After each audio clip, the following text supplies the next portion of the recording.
आज की वीडियो में बात करते हैं अबाउट फर्स्ट प्रोग्रामिंग लैंग्वेज। ये कॉमन टॉपिक है बहुत ज्यादा यूट्यूब पे। आप इस पे सर्च करोगे आपको दिखेगा हजारों लाखों वीडियोस। आप देखो मतलब जिन लोगों को कोडिंग नहीं भी आती उन लोगों ने भी वीडियोस बना रखे होते हैं बहुत ज्यादा कभी कभी टॉपिक्स पे कि what should be your first programming language. In fact codedamn पे भी है what programming language should you learn first. But Hindi वाले चैनल पे what I like to do is थोड़ा सा नुआंस टेक। तो आई एम श्योर लाइक इसमें मेरे को अब याद नहीं है कि इसमें क्या मैंने बोला था एग्जैक्टली, बट जनरली मैं आपको बताता हूँ कि प्रोग्रामिंग फर्स्ट प्रोग्रामिंग लैंग्वेज अगर आप अभी स्टार्ट कर रहे हैं तो आपको कैसे डिसाइड करना चाहिए। और ऑफ कोर्स ये कुछ कुछ वीडियोस मैंने गो थ्रू करी हैं। इनमें से मैं आपको बताता हूँ कि बहुत सारी वीडियोस जो है वो थोड़ा करियर फोकस्ड है, which is not a wrong answer. कि अगर आप थर्ड ईयर स्टूडेंट हो, फोर्थ ईयर ये स्टूडेंट हो, प्लेसमेंट करनी है, वो करना है तो ऐसे पढ़ो, ये चीज पढ़ो, जावास्क्रिप्ट पढ़ो, पाइथन का ज्यादा स्कोप है, डेटा साइंस करनी है तो आप ये एक्सवाइजी चीज करो। तो ये चीजें हम थोड़ा बहुत डिस्कस करेंगे, बट इस वीडियो में मैं ये नहीं चाहता कि हम इस बारे में ही पढ़े रहे, इसी बारे में बात करते रहे जो जनरली आपको हर अलग यूट्यूब हर दूसरे यूट्यूब वीडियो में मिल जाएगा, भले ही वो खुद डेवलपर हो ना हो, उनको कोडिंग एक्सपीरियंस हो या ना हो। ठीक है, तो मैं उस व्यक्ति से अभी बात करना चाह रहा हूँ, उस बंदे से मैं बात करना चाह रहा हूँ जो प्रोग्रामिंग पैसे के लिए सिर्फ डायरेक्टली स्टार्ट नहीं कर रहा अभी। ठीक है, इसका क्या डेफिनेशन है? इसका ये डेफिनेशन है कि आप थर्ड या फोर्थ ईयर में नहीं हो कॉलेज स्टूडेंट के, आप ऐसे ग्रेजुएट नहीं हो जो आईटी से मतलब नॉन आईटी से आईटी करियर शिफ्ट हो रहा है ना। अब आप हाथ पैर मार रहे हो कि क्या मैं करूं, क्या सीख लूं, एक महीने में, एक हफ्ते में क्या ट्रिक पता चल रहा है जिससे मेरा सारा काम हो जाए। मैं उन लोगों से अभी बात नहीं कर रहा। मैं बात कर रहा हूं उन लोगों से जो अभी या तो स्टूडेंट है, मतलब उनके पेरेंट्स पे कर रहे हैं उनकी एजुकेशन के लिए और उनका लाइफस्टाइल व्हाटएवर, तो आपके पास खुद इनहेरेंटली एक बर्डन नहीं है पैसे कमाने का, या फिर आप एक ऐसे व्यक्ति हैं जो नॉन आईटी करियर में सही है और आपके पास सैलरी आ रही है, सब कुछ हो रहा है, आप फाइनेंशियली ऐसा नहीं है कि आपको कंस्ट्रेंड है बहुत ज्यादा कुछ, एंड आपको कोडिंग के बारे में पढ़ना है, आपको कंप्यूटर्स में इंटरेस्ट है, आपको उन चीजों में इंटरेस्ट है। किन के लिए वीडियो फिर से बता रहा हूँ, जो बाकी लोग हैं वो ड्रॉप ऑफ कर जाओ अगर आपको नहीं लग रहा, क्योंकि आपका टाइम वेस्ट होने वाला है इसमें। पहला पर्सन वो जो अर्ली थोड़ा सा स्टूडेंट टाइप है, जिसपे फाइनेंशियल बर्डन नहीं है जॉब लेने का या इंटर्नशिप या कुछ ऐसा लेने का विद इन एक महीना या 2 महीना।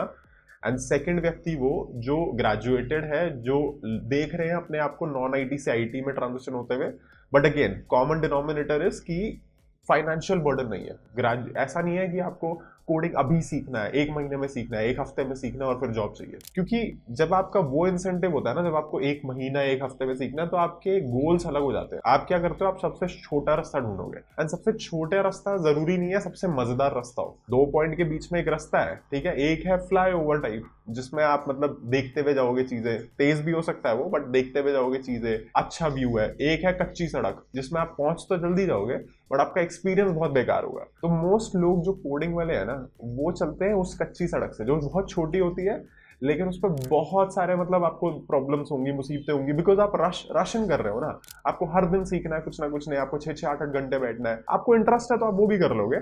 बट जो दूसरा रास्ता है जो थोड़ा काम है, जो आप अपने अपने खुद के उससे कर सकते हो कि आपको आज 1 घंटा देना तो ठीक है, आज आपके पास 10 घंटे है तो आप वो भी दे सकते हो, वो रास्ता होता है इंटरेस्टिंग, एंड उस रास्ते के बारे में मैं बात करता हूँ। तो पहले क्वेश्चन जो है फर्स्ट प्रोग्रामिंग लैंग्वेज, इसको स्टार्ट करने से पहले ये देख लेते हैं कि प्रोग्रामिंग लैंग्वेज होती क्या है। तो आप ये देखो, जैसे ये कंप्यूटर है, ठीक है, मैं कर्सर हिला रहा हूँ, स्क्रीन आपको दिख रही है, आप वीडियो अपने फोन पे देख रहे हो, वो भी एक कंप्यूटर है। ठीक है, ये मैंने देखा आपको ऊपर नीचे करा इफेक्ट, मैक ओएस का एक एक स्टैंडर्ड सा इफेक्ट। ठीक है, तो कंप्यूटर्स जो है फंडामेंटली वो है तो हार्डवेयर ही है ना, है तो वो कुछ सर्टेन चिप्स। ठीक है, ये मॉनिटर जो मेरे सामने पड़ा है, ये आपका फोन जो है तो एक हार्डवेयर पीसी। अब क्या होता है, इस हार्डवेयर पे, इस पूरी चीज पे हमने एक डिस्प्ले लगा दिया। ठीक है, एक डिस्प्ले क्या है, यही एक चीज है, जैसे एक स्क्रीन टाइप है जिससे कुछ पिक्सल्स एमिट हो रहे हैं। अब इतना ज्यादा डेकेड्स का जो वर्क करा गया है ग्राफिक्स प्रोसेसिंग पे एंड कंप्यूटर्स पे इन जनरली, उससे हमें ये पता चला है कि हम ऐसे इंटरफेसेस बना सकते हैं यूजर्स के लिए, लोगों के लिए, जो लोग यूज कर सकते हैं। youtube.com जैसे एक इंटरफेस ही तो है। मैंने यूआरएल में, यूट्यूब किस पे चल रहा है, क्रोम पे, क्रोम भी एक इंटरफेस है वेब ब्राउज करने के लिए। क्रोम किस पे चल रहा है, मैक ओएस पे। मैक ओएस क्या है, एक ऑपरेटिंग सिस्टम है कंप्यूटर यूज करने के लिए। मैक ओएस किस पे चल रहा है, यूनिक्स कर्नल पे। तो ये सारे लेयर्स हैं सॉफ्टवेयर के, ठीक है, और ये लेयर्स कहाँ खत्म होते हैं, हार्डवेयर पे जाके, कि आपका हार्डवेयर क्या चीज है। ठीक है, अब दो चीजें हैं यहाँ पर, एक तो चीज है जो आपको फोरग्राउंड में दिख रहा है, जैसे जैसे मैं ये चीज कर रहा हूँ, ब्राउजर को स्क्रॉल अप डाउन कर रहा हूँ तो आपको दिख रहा है, फोरग्राउंड में चलता हुआ हो रहा है। कुछ चीजें हैं जो बैकग्राउंड में चलती हैं, जो इनविजिबल प्रोसेस है, ठीक है। जैसे फॉर एग्जाम्पल अभी आपको शायद नोटिफिकेशन आ जाए व्हाट्सएप से, आपको अपने किसी दोस्त का नोटिफिकेशन आ जाए वीडियो देखते हुए, तो वो कैसे हुआ? वो इसलिए हुआ क्योंकि व्हाट्सएप का कोई सर्विस, कुछ चीज उस ऐप का बैकग्राउंड में भी चल रहा है। ये सारी जो चीजें हैं, ये सारे जो कॉम्प्लेक्स बिहेवियर है, हार्डवेयर से कैसे बात करनी है, क्या चीज होनी चाहिए, क्या नहीं होनी चाहिए, ये सारी चीजें डिटरमाइन होती है एक प्रोग्रामिंग लैंग्वेज से, एक कोडिंग लैंग्वेज से। क्योंकि एक कोडिंग लैंग्वेज को आप ये सोचो, इट्स अ ब्रिज, एक ब्रिज है वो, आप ह्यूमन कि आपको क्या करवाना है उस कंप्यूटर से एंड हार्डवेयर के बीच में, जिसको कुछ और ही बहुत स्पेसिफिक सी चीज समझ आती है। इन अ वे अगर आप ये देखो कि अगर हार्डवेयर सपोज एक एलियन है दूसरी दुनिया का, कुछ भी ऐसा, तो programming language is more like एक तरीके से आपका ट्रांसलेटर, ठीक है। आपको क्या करना है, आपको चाहिए कि यूजर जब स्क्रॉल करे तो ये चीज ऊपर जाए, तो आप उसको कोड में बोलोगे। एंड ऐसे कंपाइलर्स, बहुत स्मार्ट लोगों ने, हमसे 10-10 100 गुना स्मार्ट लोगों ने ये कंपाइलर्स लिखे हुए हैं जो उस कोड को ट्रांजिशन करते हैं इनटू एक्चुअल लाइक जो मशीन को समझ आ रहा है। But for the sake of simplicity आप यही मान लो कि वो कोड ही एक ब्रिज है, ठीक है। एक्चुअल ब्रिज तो वो कोड प्लस कंपाइलर है, बट वो कोड एक ब्रिज है। तो अब आप बोलोगे कि भाई सबसे सिंपलेस्ट, मतलब फिर इतनी सारी प्रोग्रामिंग लैंग्वेज क्यों है? अगर मतलब कोड ही एक ब्रिज है, हमारे पास कंप्यूटर है, तो इतनी सारी प्रोग्रामिंग लैंग्वेजेस क्यों है? सी अब प्रॉब्लम ये है कि हर चीज का ना एक अलग, मतलब एक तो है कि जनरली आपके पास ऑल्टरनेटिव है, ठीक है। सपोज आपने एक प्रोग्रामिंग लैंग्वेज कोई भी पिक करी, उसका 1-to-1 ऑल्टरनेटिव भी आप यूज कर सकते हो। ये बहुत ज्यादा कॉमन है बैक एंड टेक्नोलॉजीज में, ठीक है। जैसे अगर आपने सी पिक करी तो आजकल रस्ट चल रहा है, रस्ट आप उठा सकते हो। आपने रस्ट पिक करी, आप कोई और ऑल्टरनेटिव भी उठा सकते हो, C++ या कुछ भी। सेकंड चीज है कि आप इन्वायरमेंटली कंस्ट्रेंड हो। इन्वायरमेंटली कंस्ट्रेंड का मतलब जैसे आप गूगल क्रोम के अंदर हो, तो इस गूगल क्रोम में सपोज मैंने इस पे होवर करा, ठीक है, तो ये जो वीडियो स्टार्ट हो गई, ये वीडियो जो स्टार्ट हुई, इसका एनिमेशन जो है या इसका जो प्रोग्रेस है, वो क्रोम ने कहा कि भाई हम तो एक ही प्रोग्रामिंग लैंग्वेज सपोर्ट करते हैं, विच इज जावास्क्रिप्ट, ठीक है। एक और एग्जांपल आपको देता हूँ, यूनिटी। जैसे यूनिटी जो है वो गेम्स बनाने के लिए होता है। यूनिटी अब मेरे को काफी टाइम हो गया यूज करे हुए, but last time I remember I think C# और जावास्क्रिप्ट, दो प्रोग्रामिंग लैंग्वेजेस यूनिटी में सपोर्टेड होते थे। यूनिटी एक गेमिंग इंजन है, ठीक है, आप उसमें गेम्स बना सकते हो। तो यूनिटी में जैसे 2-3 प्रोग्रामिंग लैंग्वेजेस ऐसे सपोर्टेड है। तो क्या होता है, बहुत बार एक बड़ा एनवायरमेंट, एक बड़ा इकोसिस्टम आपको रिस्ट्रिक्ट करता है फ्रॉम यूजिंग प्रोग्रामिंग लैंग्वेजेस, ठीक है। इसलिए हम कहते हैं कि अगर आपको फ्रंट एंड वेब डेवलपमेंट सीखना है तो आप जावास्क्रिप्ट सीखो। इसलिए नहीं क्योंकि जावास्क्रिप्ट मतलब सबको पसंद है, इसलिए बिकॉज क्रोम में जावास्क्रिप्ट के अलावा और कुछ सपोर्टेड नहीं है ना। बैकएंड तभी हम कहते हैं कि आप 1000 चीजें सीख सकते हो। क्यों? क्योंकि बैकएंड जो है वो आपके सिस्टम पे चल रहा है, उसमें ऐसी ऑप्शन है कि C++ ये सब करो। तो बेसिक आइडिया आप ये समझो कि जैसे तभी मैं आपको बोलता हूँ, तभी बाकी वीडियोस में भी मैंने बात करी हुई कि अगर आप कोई गेम बना रहे हो या अगर आप मोबाइल एप्लीकेशन डेवलप कर रहे हो, आपका इंटरेस्ट डेटा साइंस में है, तभी लोग क्यों बोलते हैं कि आपका डेटा साइंस है तो आप पाइथन सीखो, आपका ये इंटरेस्ट है तो आप ये सीखो, आपका वो इंटरेस्ट है वो सीखो। बिकॉज बहुत सारी चीजें कंस्ट्रेंड होती है थोड़ा सा। डेटा साइंस में मोस्ट पॉपुलर क्या चीज है? Jupiter notebooks. जुपिटर नोटबुक्स में मोस्ट पॉपुलर चीज क्या है? पाइथन, है ना। तो इसलिए लोग कहते हैं पाइथन, इसलिए नहीं कि डेटा साइंस पाइथन से ही हो सकती है, नोड.js जावास्क्रिप्ट से भी हो सकती है, लेकिन एनवायरमेंटली कंस्ट्रेंड होती है कुछ चीजें। बहुत सारी चीजें, most of the languages backend पे जो होती है वो एनवायरमेंटली कंस्ट्रेंड नहीं होती। इसलिए बैकएंड पे हजारों कंफ्यूजन रहते हैं कि मैं C सीखूं, जावा सीखूं, C++ सीखूं, पाइथन सीखूं, क्या सीखूं, ठीक है। तो अब आपको एक बेसिक आइडिया है कि क्या चीजें होती हैं, प्रोग्रामिंग लैंग्वेज क्या है, कंप्यूटर क्या है। अब बात करते हैं कि एक्चुअल में आपको सीखना क्या चाहिए। देखो अभी तक तो जो मैंने बताया था वो फंडामेंटली ट्रू था, चाहे मैं बोलूं चाहे कोई भी बोले। अब वाला थोड़ा नुआंस बिट आएगा, थोड़ा ओपिनियनेटेड बिट आएगा, मतलब कि मैं क्या पर्सनली सोचता हूँ वो आएगा। देखो बिफोर दैट मैं आपको थोड़ा अपना एक्सपीरियंस देता हूँ। मैंने प्रोग्रामिंग स्टार्ट करी थी HTML से, बैक इन मतलब जब मैं 6th-7th क्लास में था, एंड वो हुआ था बाय चांस, बाय एक्सीडेंट। ऐसा नहीं था कि मैं बैठा था, मैंने ये ऐसा कोई वीडियो देखा था कि हाउ टू स्टार्ट प्रोग्रामिंग। मैं तो बस ब्लॉगर पे टेम्पलेट्स बनाता था, blogger.com पे ब्लॉग्स बनाता था, और उसमें मेरे को विजिट्स कस्टमाइज करने थे कि विजिटर विजिट कैसे डालूं मैं, और वो सब्सक्राइब नाउ वाला विजिट कैसे डालूं, सब्सक्राइब बॉक्स। तो ये सब करते करते मेरे को थोड़ा HTML CSS दिखा, मैंने सोचा इसके बारे में और पढ़ते हैं। तो मेरी जो शुरुआत थी वो थी out of a need, out of a use case, which is the best kind of thing you can ever do, ठीक है। अगर आपको किसी चीज का नीड है, किसी चीज का यूज केस है, and programming solves that is how you should start. वैसे ही आपको स्टार्ट करना है कोडिंग। सपोज आपको इंटरेस्ट है कि मैं अपना एक गेम बनाऊं छोटा सा, यूनिटी डाउनलोड करो, उसमें स्टार्ट करो, फिगर आउट करना कि यूनिटी को कैसे सीखते हैं। तो best, I think best start programming की वो होती है जो जिसमें प्रोग्रामिंग एक बाय प्रोडक्ट होता है ऑफ द एंड गोल, ठीक है। जैसे कि सपोज आपको अपना एक अबाउट मी पेज बनाना है, तो इसके लिए आपको बनाना अबाउट मी पेज है, प्रोग्रामिंग तो is just a byproduct, है ना। अब आपका हो सकता है इंटरेस्ट हो about me as a web app बनाना, about me as a mobile app बनाना, है ना, about me as a backend CLI tool बनाना, तो CLI में आप कोई भी फिर प्रोग्रामिंग लैंग्वेज यूज कर सकते हो, बैकएंड आ गया, है ना। तो देखो बेस्ट केस सिनेरियो इज कि आप प्रोग्रामिंग को यूज करो as a byproduct for your end goal जब आप स्टार्ट कर रहे हो, क्योंकि programming in general is a means to an end, ठीक है। अब वो बहुत लोगों का एंड जो है वो एक्चुअली पैसा हो जाता है बाय चांस, बट अब अगर आप, तभी मैंने बोला था स्टार्टिंग ऑफ द वीडियो में, अगर आप अर्ली हो in career and you don't have that headache, financial headache वो सब नहीं है, तो use that and not for money but for something else. इसका मतलब कि आपका जो एंड गोल है वो पैसा नहीं होना चाहिए, वो कुछ और होना चाहिए, कि मेरे को एक गेम बनाना है, मेरे को कुछ सीखना है, मतलब मेरे को ये चीज अचीव करनी है। हमेशा से मेरे को एक वेबसाइट अपनी पर्सनल बनानी थी, घर वालों के लिए, मम्मी पापा के लिए, कुछ भी।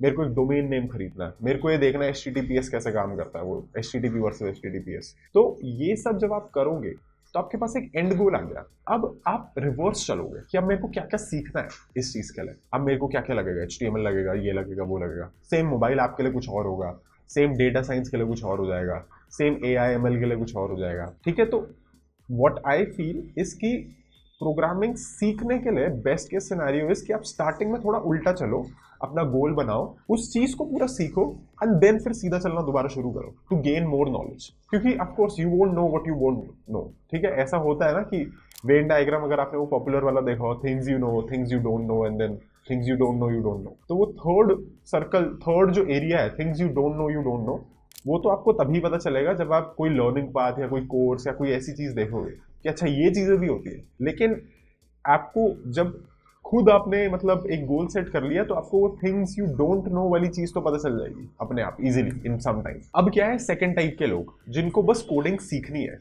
उनको कोडिंग मतलब, यहाँ पर मैं एक बड़ा फैक्टर हटा रहा हूँ कि उनको पैसे से इंटरेस्ट नहीं है, they just want to understand coding क्या चीज है। इन लोगों के लिए जो मैं सबसे ज्यादा मतलब थोड़ा सा वो करूंगा कि एनफोर्स करूंगा कि आप स्टार्ट करो एकदम सिंपल लैंग्वेज से, simplest of language which is C. अब यहाँ पर बहुत सारे लोग हैरान हो जाएंगे कि सी क्यों है सबसे सिंपल लैंग्वेज, बिकॉज अगर आप सी को देखोगे ना, अगर मतलब वैसे तो बहुत ईजी है बोलना जावास्क्रिप्ट कर लो, पाइथन कर लो, बहुत सिंपल है रीड करना, लेकिन आई डोंट थिंक ये लैंग्वेजेस सिंपल है, क्योंकि ये लैंग्वेजेस में ना बहुत ज्यादा मैजिक एम्बेडेड है। मैजिक एम्बेडेड का क्या मतलब, जैसे अगर आपने जावास्क्रिप्ट सीखनी शुरू करी तो आपके पास अचानक document dot get element by ID, DOM आ गया, डॉक्यूमेंट ऑब्जेक्ट मॉडल, आपके पास एजैक्स आ गया, फेच रिक्वेस्ट आ गई, अब आपको नेटवर्क के बारे में भी जानना है, आपके पास अपने आप ही टाइमर्स आ गए, सेट टाइमर, सेट इंटरवल, बहुत ज्यादा एपीआई सरफेस बढ़ भी गया, थोड़ा सा कम भी हो गया। सी में क्या है, अगर आप एक सी फाइल खोल रहे हो, फॉर एग्जांपल अगर मैं आपको यहाँ पर दिखाऊं, ठीक है, आप कोडडैम प्लेग्राउंड्स पे गए,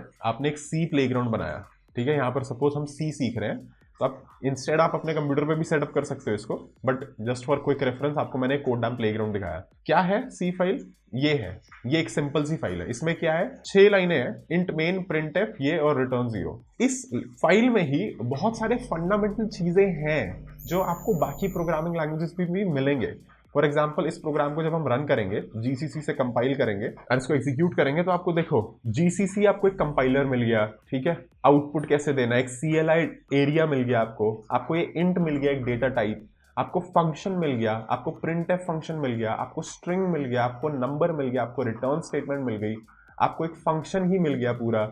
ये हेडर फाइल तो चलो C++ इनमें है सिर्फ, बाकी लैंग्वेजेस में इतना नहीं है, बट आप देखो एक इतनी सी फाइल में आपको बहुत सारी चीजें मिल गई। एंड इसमें सबसे बड़ा एडवांटेज पता है क्या है, इसमें सबसे बड़ा एडवांटेज ये है कि यहाँ पर जो आप कोड लिखते हो ना, जैसे ये वाला जो कोड लिखते हो, ये कोड बहुत ज्यादा क्लोज होता है असेंबली के। तो असेंबली क्या होता है, असेंबली होता है एक और प्रोग्रामिंग लैंग्वेज जो सी से भी थोड़ा सा मतलब लो लेवल है, सी से भी हल्का सा कॉम्प्लेक्स है इन टर्म्स ऑफ सीपीयू। तो मतलब अगर आप ये देखो कि आपका कंप्यूटर है, एक सीपीयू है, उसको समझ आता है ऑप कोड, ऑपरेशन कोड, ठीक है, उसके ऊपर आप मान लो कि असेंबली है which is still human readable. Op code जो है वो सिर्फ नंबर्स है, मतलब वो सिर्फ ऐसे होगा, कुछ ऐसा हेक्साडेसिमल या कुछ ऐसा नंबर होगा, आपका सीपीयू को ये समझ आता है, ठीक है। इसके ऊपर क्या होता है, असेंबली होता है। तो अगर अब मैं यहाँ पर देखूं कि यहाँ पर मैं पूछूं कि how to convert my C program file into assembly file. ठीक है, ये जारविस हमने इसलिए लगा रखा है ताकि मैं अभी गूगल ना खोल के वो कमांड ना देखूं,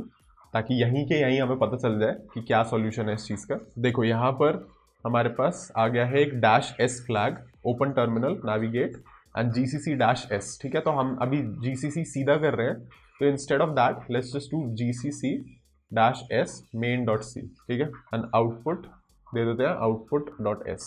ठीक है, तो इसने क्या करा, ये देखो, ये .s फाइल जो बनाई, ये क्या है, ये एक असेंबली फाइल है। ठीक है, इसका जो कोड है वो भी 40 लाइंस का ही है, बहुत ज़्यादा बड़ा नहीं है। बट आप यहाँ पर ये देखोगे ना, इसको अगर आप ध्यान से पढ़ोगे तो यहाँ पर जो C में आप कोड लिखते हो ना, अगर आपका थोड़ा सा और बड़ा कोड हो, वो आप एज इट इज, जैसे जैसे आपको असेंबली भी समझ आएगी, वो आप एज इट इज रिलेट कर पाओगे। ये same is not true for other programming languages इतना ज्यादा। अगर आप जावास्क्रिप्ट में कोई कोड लिख रहे हो एंड उसका एक असेंबली वर्जन देखोगे तो वो बहुत अजीब दिखेगा, बहुत ऑब्फस्केटेड सा दिखेगा, बिकॉज उसके ऊपर बहुत सारी चीजें हैं। सिमिलरली JVM, जैसे जावा का कोड लिख रहे हो तो उस पर भी बहुत सारी चीजें हैं। C is the closest programming language, because ये बिल्कुल रॉ सी प्रोग्रामिंग लैंग्वेज है जो आपको एकदम से असेंबली कोड वैसा सा ही दे देगा। ठीक है, एंड ये सारी जो कमांड्स है, move L, move X, call, ये कॉल, फंक्शन कॉल वगैरह जो होता है, ये सब जब आप असेंबली भी पढ़ोगे, इनफैक्ट मैं तो एनकरेज करूंगा कि आप जब C स्टार्ट करो तो आप C के बाद थोड़ा थोड़ा असेंबली भी पढ़ोगे, उसका असेंबली से रिलेशन क्या है, ये आपको एक्चुअल प्रोग्रामिंग का एक वो दिखाएगा, एक ब्रह्मांड सा दिखाएगा कि क्या क्या होता है। क्योंकि C में क्या होता है, आप मेमोरी भी मैनेज करोगे, आगे जाके थोड़ा सा एडवांस टॉपिक पे पॉइंटर्स भी आएगा, जहाँ पर आपको समझ आएगा कि पॉइंटर्स या इन मेमोरी क्या चीज़ होती है, मेमोरी क्या, रैम, रोम, ये सब क्या चीज़ें होती है। इसलिए मैं रेकमेंड करता हूँ कि सपोज आपके पास कोई डायरेक्शन नहीं है, कुछ नहीं है, तो आप C से स्टार्ट करो, आप असेंबली से स्टार्ट करो। आप देखो कि C और मतलब असेंबली से तो मत स्टार्ट करो, आप C और असेंबली को साथ साथ रखो।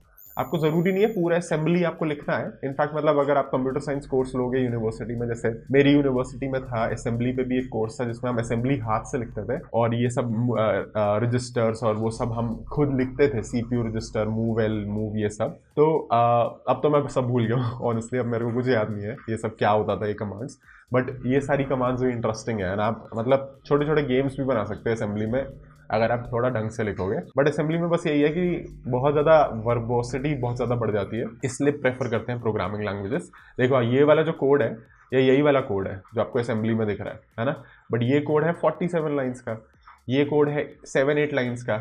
यही अगर आप पाइथन में चले जाओगे यहाँ पर, तो यहाँ पर क्या है, प्रिंट हेलो वर्ल्ड, 1 लाइन का कोड।